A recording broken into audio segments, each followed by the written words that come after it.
మీ అందరికీ తెలుసు. మనం 2019 నుంచి 2024 కాలం వరకు మన అధికారంలో కొనసాగిన కాలంలో ఇక్కడ నా ముందు ప్రసంగించినటువంటి సహచరులు చాలా మంది చాలా విషయాలు మీకు తెలియజేశారు. నేను ఒకటే చెప్తా ఉన్నా, ఎప్పుడైనా ఈ పార్టీకి జెండా మూసే కార్యకర్త పర్మనెంట్, అక్కడ ఉన్న జగనన్న పర్మనెంట్, వాళ్ళందరూ వస్తూ ఉంటారు, పోతా ఉంటారు, చాలా మంది వచ్చారు, చాలా మంది వెళ్ళారు. కానీ ఎల్లప్పుడూ శాశ్వతంగా ఉన్న ఇద్దరు వ్యక్తులు, అది మీరు జగన్మోహన్ రెడ్డి గారు. మిత్రులారా, మనకి మన పార్టీ ఆవిర్భావే కష్టాల నుంచి పుట్టినటువంటి పార్టీ. మీ అందరికీ కొంచెం గుర్తుండే ఉంటుంది. ఆనాడు 2009లో జగన్మోహన్ రెడ్డి గారు ఎంపీగా గెలిచి ఆయన ప్రస్థానం కొనసాగించిన తరుణంలో వైఎస్ రాజశేఖర రెడ్డి గారు మరణాంతరం మరి మరణించినటువంటి వార్త విని అనేక మంది సహచరులు లేకపోతే ఆయన అభిమానులు మరణించడంతో వాళ్ళందరికీ ఓదార్చాలనేటువంటి ఒక కార్యక్రమం పెట్టుకుని వ్యక్తిగతంగా ఇంటికి వెళ్ళి వాళ్ళందరికీ నేను ఉన్నాననేటువంటి భరోసా కలిగించి వాళ్ళందరినీ ఓదార్చాలనేటువంటి మాట ఇచ్చి పౌరాలకోటలో మాట ఇచ్చి ఆయన ప్రస్థానాన్ని మొదలెట్టినటువంటి పరిస్థితి మీ అందరికీ తెలుసు. ఆనాడు ఉన్నటువంటి మహాశక్తులైనటువంటి యూపీఏ గవర్నమెంట్ సోనియా గాంధీ ఎన్ని పోదాం ఒక మీటింగ్ పెట్టి ఒకసారి అందరినీ పరామర్శించింది, అంతేగాని ఊరూరుగా తిరగడం కుదరదన్నటువంటి పరిస్థితి. మరి అందరికి సైతం అంత పెద్ద నాయకులనే ఎదిరించినటువంటి గొప్ప నాయకుడు ఎవరు ఉన్నాడంటే ఆనాటికి ఈనాటికి ఏనాటికైనా ఒక జగన్మోహన్ రెడ్డి గారిని అందరికీ తెలియజేసుకుంటాము. పేదలకి బడుగు బలహీన వర్గాలకి నేను ఇచ్చిన మాట చేయాలి అనేటువంటి వంశంలో పుట్టినటువంటి వ్యక్తి జగన్మోహన్ రెడ్డి గారు. రాజశేఖర రెడ్డి గారు పేదలకి విద్యా వైద్యం అందుబాటులోకి తీసుకురావాలి, ప్రతి పేదవాడు కూడా విద్య అభ్యసించి ఉన్నత విద్య చదువుకుని విదేశాలకు వెళ్ళి వాళ్ళు కుటుంబాలకి ఆసరాగా నిలబడాలనేటువంటి అనే ఉద్దేశంతో ఫీజు రియంబర్స్మెంట్ తీసుకొచ్చి మరి బీసీ ఎస్సీ వర్గాలను కూడా విదేశాల సైతం పంపించినటువంటి గరుడు అంటే ఆనాడు ఉమ్మడి రాష్ట్రంలో డాక్టర్ వైఎస్ రాజశేఖర రెడ్డి గారు. సోదరులను మీ అందరికీ తెలుసు, నేనే కొత్తగా చెప్పేటువంటి విషయాలు ఏమీ కాదు, మీ అందరికీ తెలుసు. ఆరోగ్యశ్రీ అనేటువంటి మహత్తరమైనటువంటి కార్యక్రమాన్ని పేదలకి వైద్యం అందుబాటులో లేని తరుణంలో కార్పొరేట్ హాస్పిటల్కి వెళ్ళి వైద్యం చేయించుకోవాలంటే ఆనాడు చాలా నీళ్లు నమ్ముకునేటువంటి పరిస్థితి.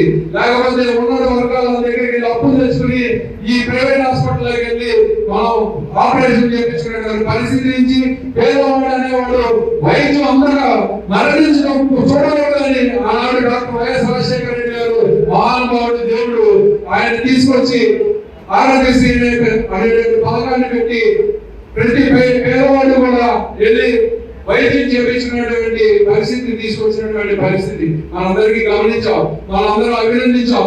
అందుకే 2009 సంవత్సరంలో మరి ఆనాడు మళ్ళా రెండోసారి ముఖ్యమంత్రిగా డాక్టర్ వైఎస్ రాజశేఖర రెడ్డి గారిని గెలిపించుకుని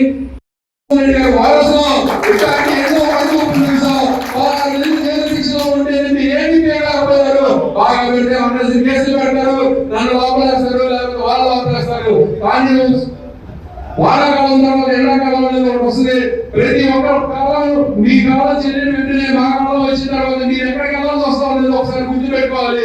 అంతేగాని భారతదేశంలో డాక్టర్ అంబేద్కర్ గారు రాసినటువంటి రాజ్యాంగాన్ని అమలు చేయాలి, కానీ ఈ గొప్ప రాజ్యాంగాన్ని అమలు చేసి ఎంతమంది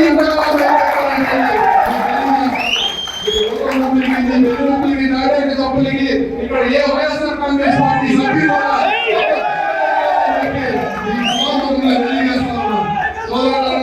చెప్పేయండి.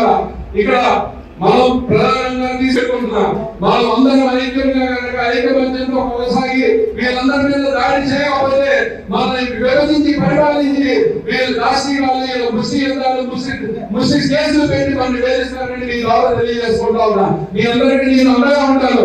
నేను మీ అందరూ కూడా నడవండి ఒకసారి కోరుకుంటూ, అట్టు పెట్టిన వాడికి అట్టు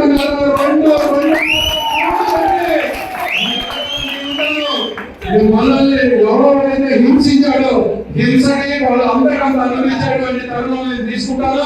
ఆ చర్యలు నేను భాగస్వాముడు అవుతానని మీ అందరికీ తెలియజేసుకుంటూ అలా చెప్పారు. రైతులు పడుతున్నటువంటి కష్టాలు, రైతులు పడుతున్నటువంటి బాధలు.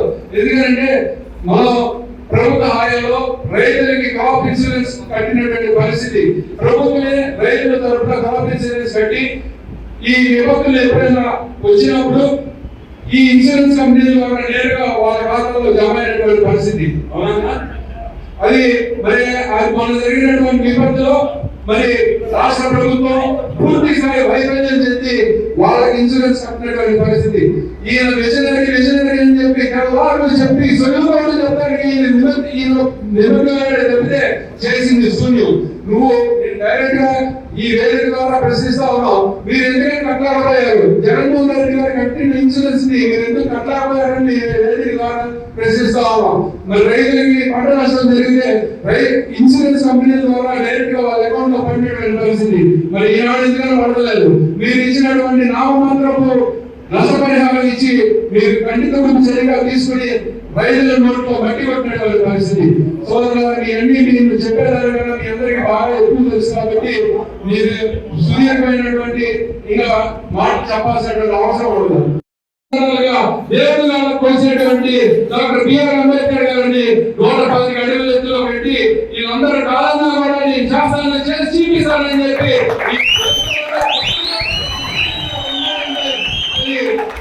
మన ప్రియతమ నాయకుడు జగన్మోహన్ రెడ్డి గారు. సోదరులారా, అందుకని మనం చేసి చెప్పుకున్న వైఫల్యం చెందాం కాబట్టి మనం కొంచెం ఓడవం చెందడం జరిగింది. ఈ కూటమి ప్రభుత్వం అమలు కాలేనటువంటి అడవి కావాలటువంటి ఎన్నో రకాలైనటువంటి హామీలు ఇచ్చి వీళ్ళందరినీ ప్రజలను మోసం చేసి ఇవాళ అన్ని చెప్తా ఉన్నాడు చంద్రబాబు నాయుడు గారు. నాకు అంతా ఇవ్వాలని అది చూస్తే బయలుదేరుతా ఉన్నాడు. ఎందుకు చెప్పాలి నీకు తెలియదు? ఆ రోజు మేము ప్రశ్నిస్తా ఉన్నాం. ఆ రోజు జగన్మోహన్ రెడ్డి గారు అందరికీ చెప్తానే ఉన్నాడు, అయ్యా మనలో ఇంతకు నుంచి ఉసులుబాటు, ఆర్థిక ఉసులుబాటు మనకు ఉన్నటువంటి ఈ వ్యవస్థలో లేదు. ఉంటే కనుక పేదలకు ఎవరైనా ఎక్కువ చేయాలి, ఇంకో 2 అడుగులు ముందుకు వేయాలంటే అది మొట్టమొదటి వ్యక్తి ఎవరు ఉండాలంటే నేనే అని చెప్పి ఆ రోజు చెప్పడం జరిగింది. కానీ కొన్ని పొరపాట్ల వలన లేకపోతే ప్రజలు వాళ్ళ నమ్మటం వలన కొన్ని పొరపాట్లు జరిగి ఆ జరగడం వలన మనం ఓడవచ్చింది. అంతేగాని జనంలో నిబద్ధత, జనంలో జగన్ మనలో ఉన్నటువంటి కమిట్మెంట్, జగన్ పట్ల ఉన్నటువంటి విశ్వాసాలు మాత్రం ఎవరో చెప్పు చదవచ్చలేనటువంటి విషయాన్ని మీ అందరికీ తెలియజేసుకుంటూ